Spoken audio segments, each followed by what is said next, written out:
encontramos en el verso número 66. El libro de Marcos, capítulo 14, verso 66.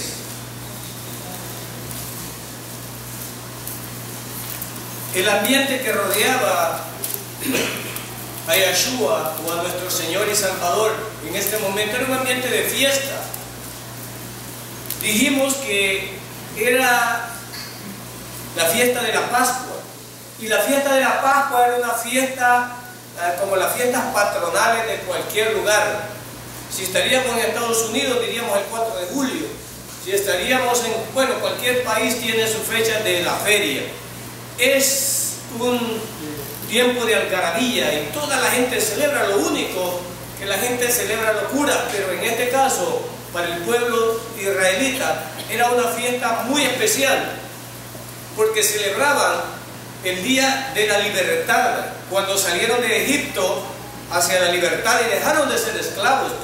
Pero antes de salir en esa fiesta aprendieron algo, que había un derramamiento de sangre, que tenía que morir un inocente por ellos, y que ese inocente los iba a cubrir de todos sus pecados y los iba a librar de la muerte. Ellos celebraban eso y habían aprendido eso de sus padres.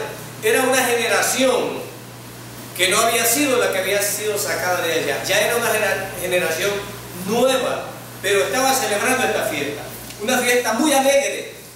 ¿Cómo no va a ser una alegría saber que Dios te perdona todos los pecados? Nada más que ellos lo celebraban cada año y quedaban cubiertos cada año. Hay personas que siguen creyendo que hacen un sacrificio y por ese sacrificio quedan cubiertos todo el año. Estos son los errores que vamos a corregir ahora. Pero esta fiesta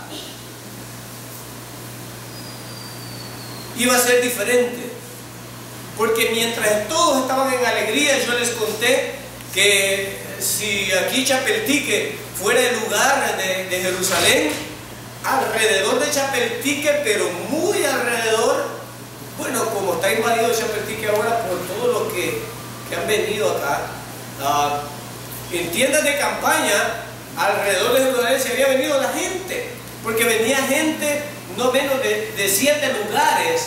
En el aposento alto vemos que habían de 7 lugares, de 7 naciones, habían ahí, y todos los judíos habían venido a celebrar con mucho gozo esta Pascua. Pero en esta Pascua iba a pasar algo diferente.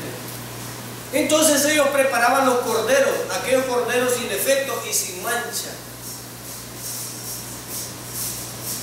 Mi Señor había orado en el Getsemaní, había llorado, se había afligido a tal punto que dice que su sudor era como gotas de sangre. Sintió el abandono de sus discípulos, como sentimos nosotros en la iglesia cuando ustedes no vienen. Sintió el abandono de sus discípulos, los más cercanos.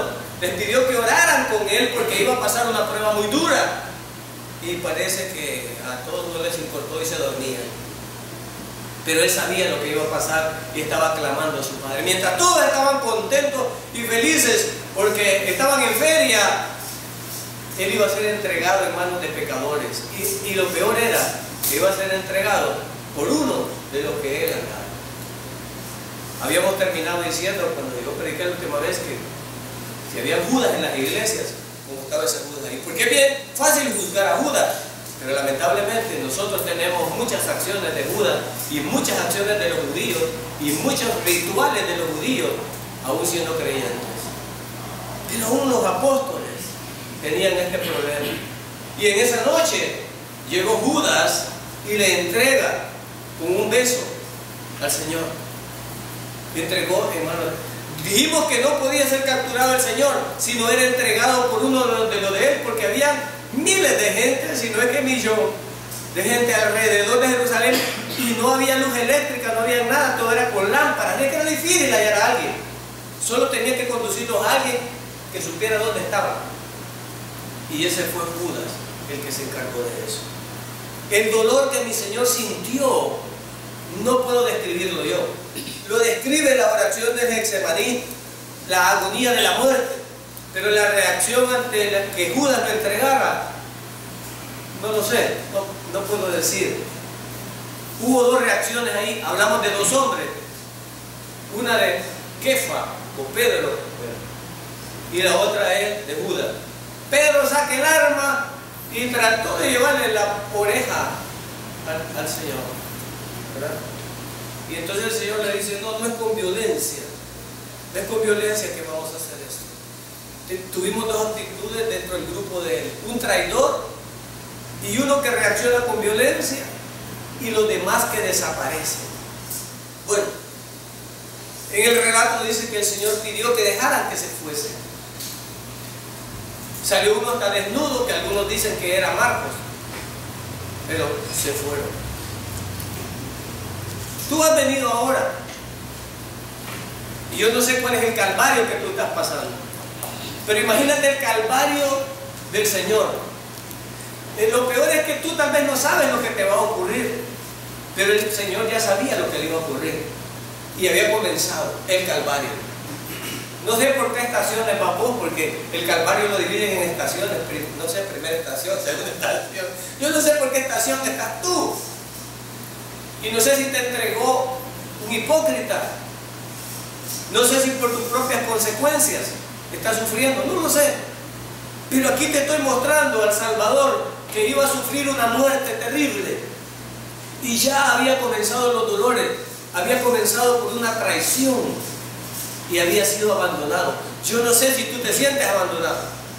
Algunos aquí rapiditos se van con la boca parada porque no los saludaron o porque no los volvieron a ver. Qué gran error. Mi Señor había sido abandonado por sus propios discípulos. Estaba solo y tenía un montón de hienas encima que se clasifican en tres grupos: los escribas, los fariseos y el Sanedrín, los sumos sacerdotes, la crema innata de la religión encima de él. Ahora te traicionan tus amigos y te traiciona tu pueblo. Estás solo. Yo no sé si alguno de ustedes ha sentido esa sensación. Y como las desgracias que le vienen a uno no le vienen solas. A veces te despiden, te enferman, te cobran, las rentas aumentan y las desgracias vienen en combo, digo yo, y después no me reír. Uno tiene que aprender. Casi nunca vienen solas las desgracias. Si tú te sientes en este momento, no es nada comparado con lo que el Señor estaba pasando.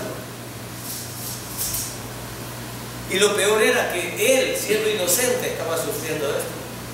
Muchos de nosotros sufrimos las consecuencias de nuestras propias acciones. Bien, Él sabía que iba a ser el Cordero de Dios ahí.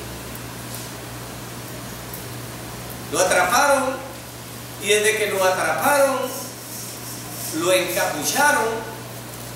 Bueno, prácticas que a veces se hacen aquí. Lo encapucharon y lo golpeaban. Y le decían, adivina quién te golpeó, porque se burlaban de que era profeta. Y lo golpeaban los más miserables. A veces la gente miserable dice uno, pobrecito, los pobres. A veces la gente más mala también, gente perversa. Parecen humildes, pero son perversos.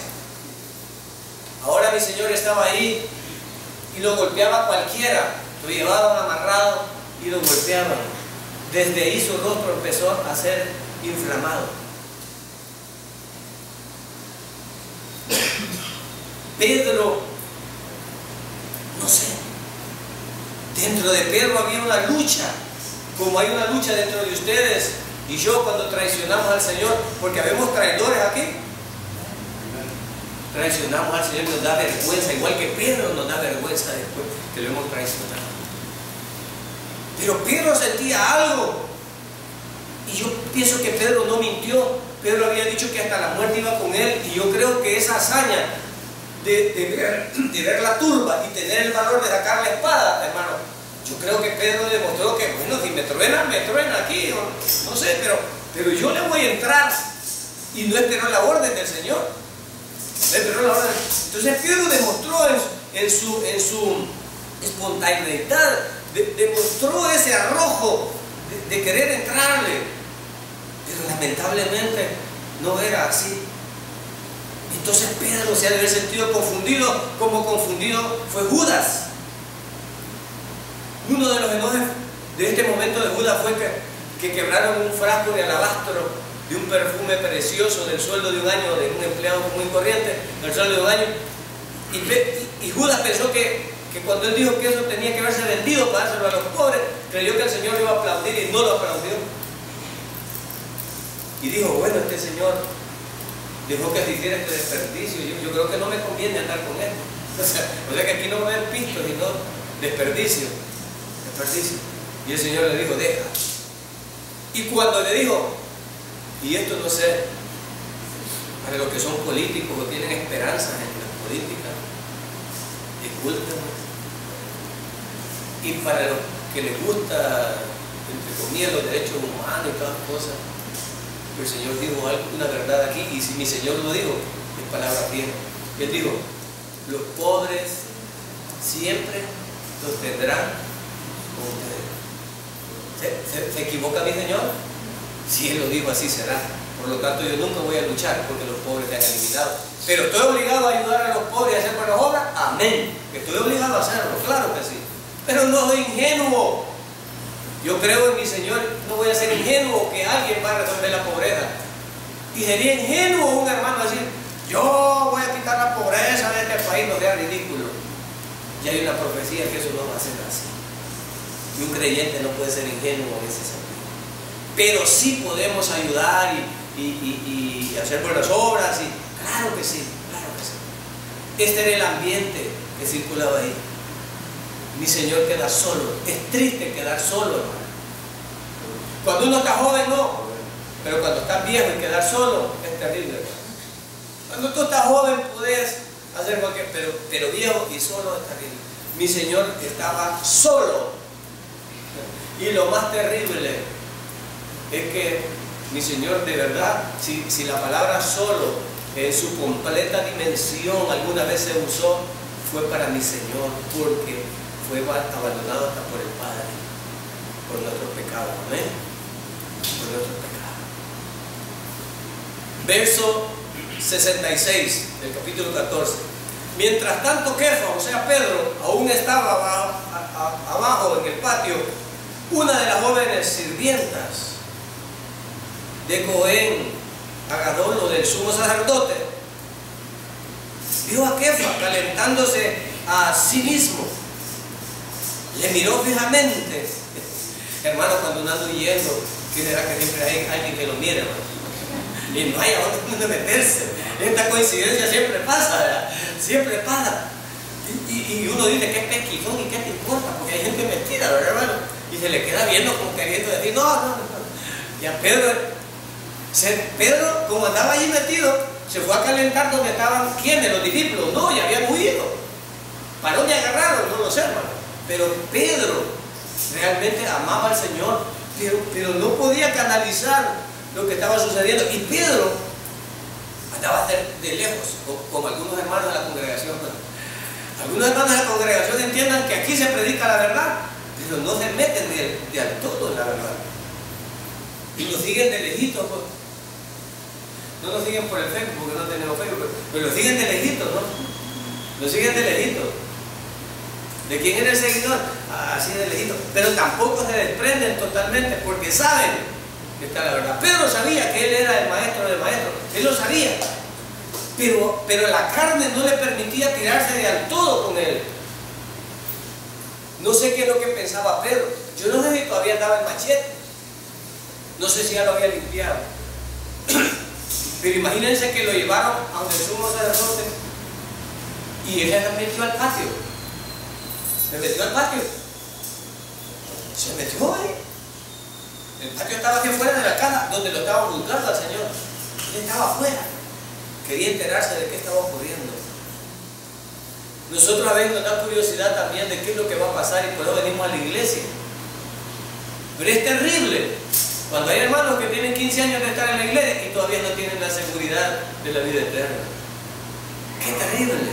¡Qué terrible que hay hermanos que aparentan ser hermanos, pero a la hora de evangelizar a alguien se dan cuenta que no saben nada! ¡Qué terrible!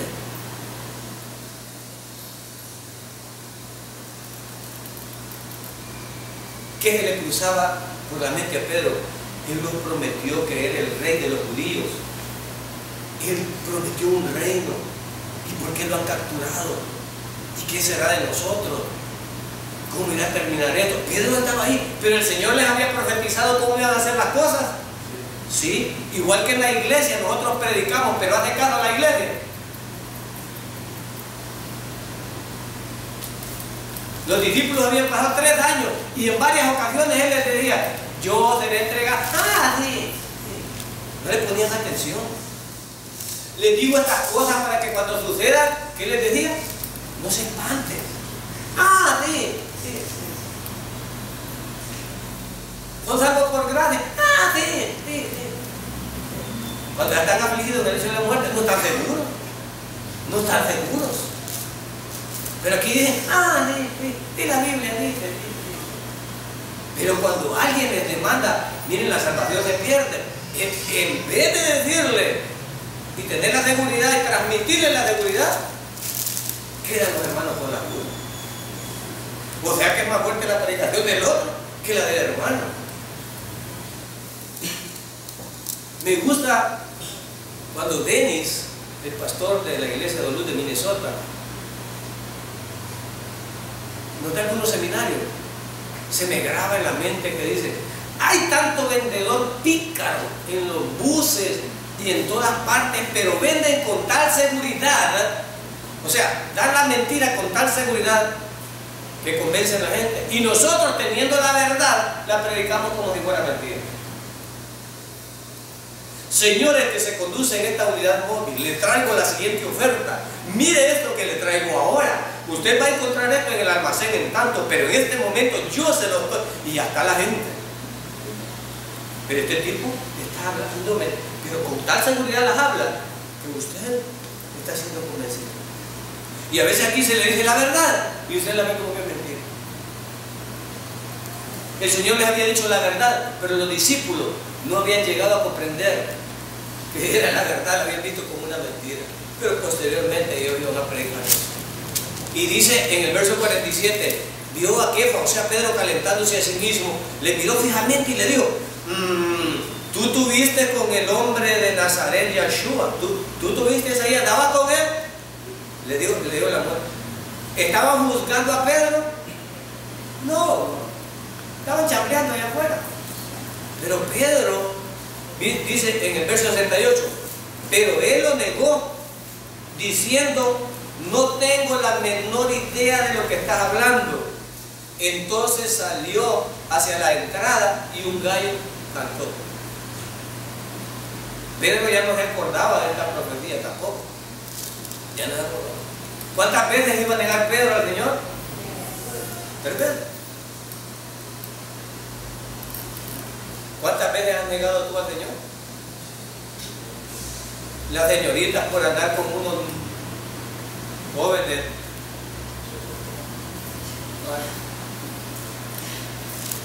Y como decir que son cristianas, ya no tienen swing, como dicen muchos jóvenes. Yo estoy algo desactualizado. Ya no están cool o swing, o no son, no sé de cuáles las palabras que usan ellos. Si les digo que soy cristiano, voy a quedar en ridículo. Les voy a decir que soy de la misma onda para que, ¿verdad? Y empiezan a negar al Señor. Llegan a la universidad y aparece uno como yo diciéndole locuras en filosofía, y Dios no existe. Sí, no existe. Y luego decir: hay Judas que trae todo. Judas que trae todo. ¿Y tú? ¿Eres cristiana? Mi mamá va a una iglesia. Y tú de volada porque andas toda loca. Anda con el pelo pelazón, anda con los pantalones todos hechos piñicos, anda de la onda, pues. No parece hija de Dios. Y si es varón, anda peinado bueno, como mango chupado para arriba, anda todo loco, y anda con arete, y anda ahí. Y sos aleluya, hoja. No, yo soy de la onda. Pero Pedro tenía otro problema. Pedro no parecía de la onda. ¿A quién le parecía Pedro? A Jesús. Lo estaba delatando la forma de ser. Qué bonito que nosotros nos digan, miren, yo cuando voy aquí a la escuela, cuando trabajo cuando me presento así, usted parece pastor. Pero si voy con los pantalones pecadores, ¿ya saben cuáles son los pantalones pecadores? Si voy de jean y una camiseta y digo que soy pastor, mentira. O sea, la ropa lo convierte a uno en eso. Pero Pedro no solo la ropa, sino la forma de hablar, la forma de comportarse. Gloria a Dios. Qué bonito que nuestros jóvenes, que nuestra congregación, cuando la vean en el mundo, diga, wow, ustedes son cristianos al solo verlo. Qué bonito, qué orgullo sentiría yo. Pero las jóvenes sienten orgullo. ¿Sienten orgullo los jóvenes? Más bien andan en la feria, en el carnaval, ¿verdad? Echándose ahí. Y vos, ¿a quién vigilia en el carnaval, hermano? Y podemos decir, Pedro, qué traidor, ese Pedro, qué traidor, ¿verdad? Pero Pedro estaba siendo escarmentado como lo somos algunos de nosotros, que nos creemos ser algo y no somos nada, y Dios nos unía a través de los mismos mundanos, los usa para demostrarnos lo que somos nosotros. Y damos vergüenza, damos vergüenza.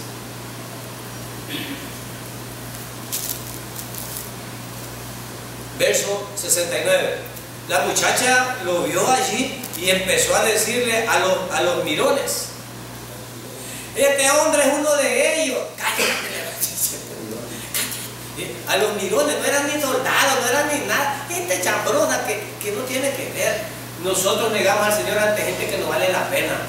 ¿Por qué negaste al Señor? Es que era mi jefe. ¿Y qué? Y luego es tu jefe, está hecha del trabajo.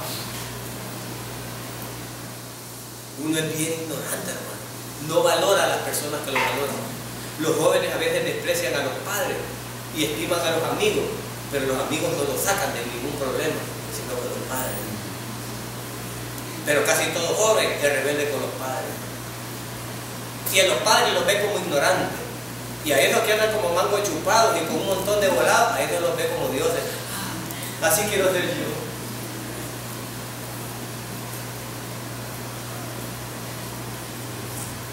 Pedro, por este tipo de gente, estaba siendo juzgado.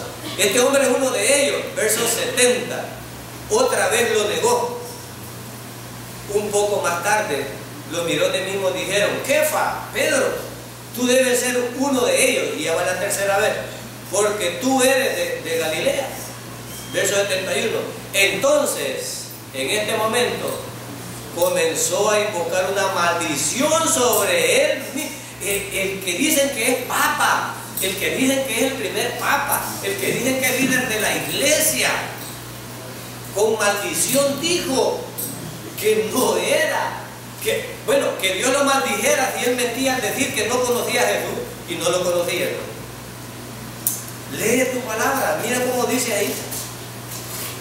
Como que dice que Dios me mate si yo estoy mintiendo, pero yo no lo conozco a él. Maldición sobre él mismo mientras juraba: yo no conozco a este hombre del cual ustedes hablan. Y verso 72, inmediatamente el gallo cantó por segunda vez y ya le había negado 3 veces. Y así como nosotros que no nos acordamos, y a veces nos acordamos de los consejos de nuestros viejitos, de nuestros padres, o de los pastores o de los líderes que nos han predicado, cuando estamos en una sinvergüenzada o cuando estamos tras la reja, pues nos empezamos a acordar. Pero ya es tarde. Cuando yo comienzo el año donde trabajo, me gusta, los policías en Estados Unidos entran y hacen una terapia de choque, y en esa terapia de choque, desde que entran los jóvenes rebeldes, les dicen: ustedes están aquí porque no escucharon a sus padres y a sus maestros. Por eso están aquí, en la casa, porque no escucharon a sus padres y a sus maestros. Y yo diría, nosotros nos va mal por no escuchar a Jesús. Amén. Por no escuchar a Jesús. Pero esta actitud es la misma nuestra, y me alegra, porque si esto no hubiera estado escrito me sintiera desgarrado, me sintiera tan miserable. Pero estoy viendo que uno de los hombres más fuertes que uno de los hombres que dicen que es líder de la iglesia cayó bien bajo, bien bajo. No solo negó al Señor, sino que con maldición dijo que no lo conocía. Pero no sé por qué en la carne sucede esto, hermano. Pedro no era su intención hacer esto. Pedro era fuerte y lo demostró, hermano. Yo no sé si tú lo hubieras hecho. Si a veces peleamos hasta porque vengas a la iglesia y no te podemos arrancar otro día más que solo el domingo. No lo logramos. Pero Pedro tuvo valor de sacar el arma y en el nombre de Jesús y por Jesús empezar una batalla para defenderlo a él. Y nosotros a veces no lo defendemos, no que lo avergonzamos a él con nuestras conductas. Pero este hombre cayó bajo. Dentro de él había una lucha, y es la lucha que hay entre nosotros, entre la carne y el espíritu, y no hayamos que decidir. Queremos ignorar totalmente a Dios, pero cuando andamos perdidos nos damos cuenta que allí no está la felicidad y que ya nos cansamos. Hay gente que le da cuerda a su vida, que toca fondo, y cuando toca fondo se da cuenta que esa no era la respuesta. Ahora Pedro en el verso 72 dice: inmediatamente el gallo cantó por segunda vez. Entonces Pedro recordó lo que Yeshua le había dicho: antes que el gallo cante 2 veces, me habrán negado 3 veces. Y echándose a sí mismo al suelo. Qué vergüenza lo que he hecho, hermano. Yo no sé tú, pero yo algunas veces me he sentido de esta manera. Me he sentido avergonzado, no me he sentido digno. Y Dios ha usado algunos de los elementos del diablo para acordármelo también. Eso hay que tener cuidado, hermano. Dios te habla, pero decíamos ayer o antier, Dios no te va a hablar en el parque, Dios no te va a hablar te habla aquí en la iglesia. Si tan solo Dios me hablara, dicen unos hermanos, pero viendo las novelas, viendo películas, en la fiesta, ¿y cómo le va a hablar Dios ahí? Dios no está hablando ahí, Dios está hablando aquí. Pedro, con dolor en su alma, se da cuenta que había llegado al nivel más bajo. Aquel que dijo que aunque todos se achicaran, él jamás iba a achicar, porque él con todo iba a luchar. A las primeras de cambio ya había tocado fondo. Hay muchos hermanos en las congregaciones, y hay muchas congregaciones que se vanaglorian de ser santísimas, de llevárselas de santo. Hay hermanas y hermanos criticones para otros, que los pecados que les vemos a nosotros son feos y como se los vemos, pero hay pecados que no nos ven, que nosotros estamos haciendo debajo de agua, que son más horribles y nos creemos santos por eso. Pero ante Dios no hay justo ni aún uno. No hay ni aún uno. Todos somos pecadores.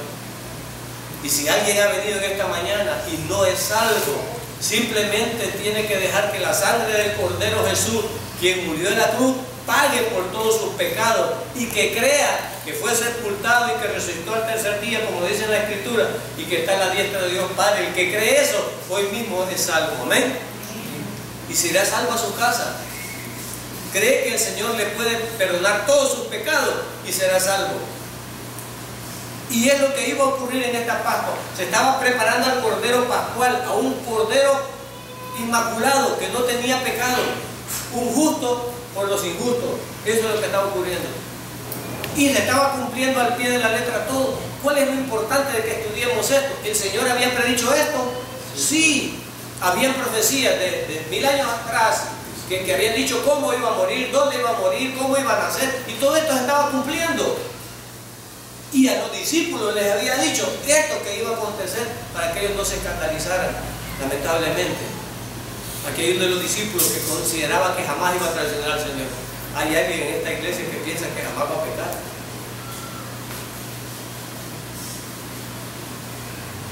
Cuando estos hipócritas dicen que la salvación se pierde, yo no sé si son sinvergüenzas por ignorancia o por ser sinvergüenzas.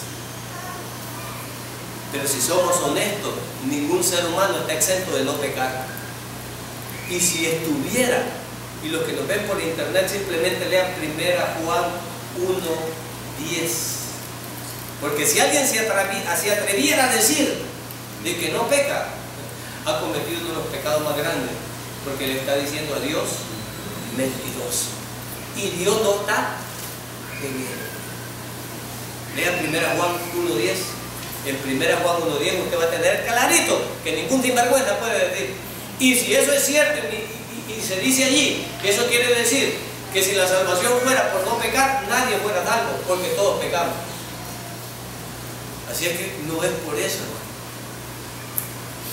Habemos líderes hipócritas que queremos ponerle carga a las iglesias como los fariseos. No les digamos que la salvación es de gratis, porque si le decimos eso, estos van a estar pecando y van a estar fregando. Hay que amenazarlos, que se pierden para que estén quietos. Yo sé que no se pierden, pero hay que decirles. Pero de esta manera estamos mandando a más gente al infierno que el mismo diablo. Porque estas mentiras que usted dice cree que no causan efecto, pero los hermanos causan efecto. Eso. Digámosle, la iglesia no tiene pisto, digámosle que si dan pisto, Dios nos va a bendecir. Pero este sinvergüenza lo está diciendo porque quiere dinero. Pero es una mentirita blanca. Hermano, el que dé $30, este será, y no digamos el que dé 50, hermano, y empiezan a manipularlo. ¿Para qué? Para bolsear la iglesia. Pero es eso lo que el Señor dice. Cada uno de como propuso. No, esos versos no los leen, no, pero eso no nos conviene, no nos conviene. Y no se predica la verdad, pero lejos esté de nosotros eso. Hermanos, en este verso 72 vemos tocar fondo al Papa. Cuando me miren por internet van a decir al primer Papa. Vemos tocar fondo a Pedro, a Kefa. Tocó fondo. Y literalmente, nosotros a veces usamos unas traducciones más literales. Literalmente dice que Kefa lo que hizo fue, los judíos, los que ven las vestimentas judías, los judíos andaban una capa. Lo que hizo Kefa fue tirarse al suelo, hermano, cubrirse con la capa y llorar. Yo no sé si tú has llorado por cómo hemos ofendido a Dios. Yo lo he hecho. He dado vergüenza a la conducta que yo he tenido para mi Señor. Y esto es lo que sentía Pedro, mucha vergüenza. Mucha vergüenza. ¿Y a quién había usado el Señor para cumplir esta profecía? ¿Había usado profetas o gente? No, la gente común y corriente. El que esté firme, mire y no caiga. No critiquemos al hermano porque esté en un pecado, no lo critiquemos. Dios es el juez. Y el pastor y los líderes somos simplemente pastores, es decir, que cuidamos un rebaño que no nos pertenece, sino que es de Dios. Yo no te voy a juzgar, yo tengo mis propios conflictos. Yo tengo mis propios conflictos, tú tendrás los tuyos. Dios no nos ha puesto a juzgar a nadie. Y en este caso, Pedro, con el ímpetu que tuvo, dijo, yo jamás te abandonaré y hasta la muerte iré contigo. Pero el Señor siempre deja claro que nosotros no somos nada. Y que Él es el que hace la obra en nosotros. Amén. Él hace la obra en nosotros, llevando buenos frutos. Si hay alguien que está dando buen testimonio, gloria a Dios, pero no es por Él, es por el Espíritu Santo actuando en Él. Amén. Por eso nadie puede vanagloriarse de tener una conducta excelente. Gloria a Dios y aleluya. Hermana, si tú tienes una conducta intachable, bendita seas, pero no es por tu fuerza, es por la fuerza del Espíritu Santo en ti. Amén. Es por eso. No por obra para que nadie se gloríe. Y esto que dice no es de vosotros, es un don de Dios. Y toda buena obra que un creyente produzca no es de él, sino es del Espíritu Santo o Dios actuando en él. Por lo tanto, nosotros no podemos vanagloriarnos de ninguna de esas cosas. Es lo que Dios dice. Kefa aprendió esta lección, la tuvo que aprender y muy dura. Y ahora que parecía el hombre más valiente, ahora apareció como el hombre más cobarde. El hombre más valiente para decir con el hombre más fuerte. Entonces en la vida como creyentes de la iglesia debemos de estar los líderes prestos a estar ayudando a nuestros hermanos, a que no se defrauden porque cometieron un pecado, sino a que se levante y abandone ese pecado. Anoche estaba oyendo una conferencia y de unos teólogos tratando de ver la iglesia en el siglo XXI. Y algunos estaban diciendo, la iglesia en el siglo XXI está bien mundanalizada. Y ya no se predica el evangelio. Y lo que siempre hemos hecho en esta congregación, decir la verdad. Y no tenemos duda. Ayer estaba confirmando yo, esta gente era unos de Estados Unidos. Y estaban confirmando que lo que hay en Estados Unidos y en otras partes son clubes, pero no iglesias. Son clubes donde los niños se divierten, donde hacen excursiones, donde les gusta oír música, en donde se alegran, pero lo menos que se escucha es el evangelio. No se escucha el evangelio. Tenemos pastores que han recibido cursos de psicología y lo que son motivadores. Los que se contratan en las empresas. Cuando una empresa no está produciendo, se contrata un powerman o un motivador, y este motivador le da gravata a la gente y la gente queda en la empresa lista para trabajar. Entonces los pastores van a recibir estos cursos y ahora dicen liderazgo, no sé qué, liderazgo. Nosotros no necesitamos artimañas y filosofías huecas. El poder del Espíritu Santo es que obra en cada creyente. Amén. No es mis palabras o por muy bonito que hable. Quien te va a motivar es el poder del Espíritu Santo obrando en ti. Gloria a Dios por eso. No significa que yo haga un show porque hable bonito, porque tenga luces. Ah, hablaron de eso. Hoy hay iglesias que parecen discotecas. Y cuando yo digo, y el Señor iba caminando, y hay uno tocando el piano, y le pone música. Y a la gente le gusta. Y cuando yo estoy hablando de llorar, pone música de llorar. Y cuando hablo de alegría, alegra, haciendo un show. Y la gente dice, qué precioso el culto. Pero este es puro show. Este no es un teatro. Aquí tenemos que hablar la verdad, la palabra de Dios. Mira, no sacaste contento a la gente. No, es que aquí no es el circo. Yo no vengo a sacar contento a la gente. Venimos a ver qué es lo que Dios ha dicho. Y me puse a pensar por un momento yo, ¿cómo debería de conducirse la iglesia verdadera? ¿Y cuál es la conducta de la iglesia verdadera? Yo no tengo temor de decirte que la salvación nunca se pierde cuando la has tenido. Por supuesto, si no la has tenido, nunca has sido salvo. También tengo toda la solvencia para decirte que dentro de la congregación hay gente que posiblemente no sea salva. Posiblemente no sea salva. Pero es su propia decisión a quienes escuchan. A mí no me interesa cómo recibes el mensaje, porque a mí solo me mandaron a dar el mensaje. Amén. El cartero cuando anda dejando las cartas, que él no le importa lo que dice la carta, él te entrega el mensaje. Amén. Me acuerdo cuando existía el telégrafo aquí, el que te venía a dejar el telégrafo, y ahí decía, mataron a tu padre, se murió tu madre, te estás en la calle, y él venía, tómele.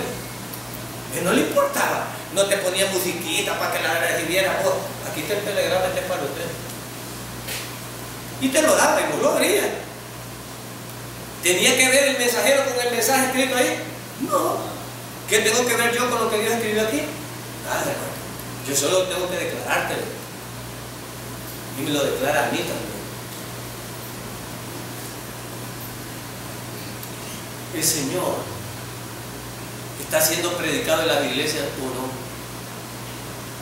Vienen tiempos peligrosos, hermanos. Y quiero concluir diciendo que la iglesia debe ser como los hermanos de Berea.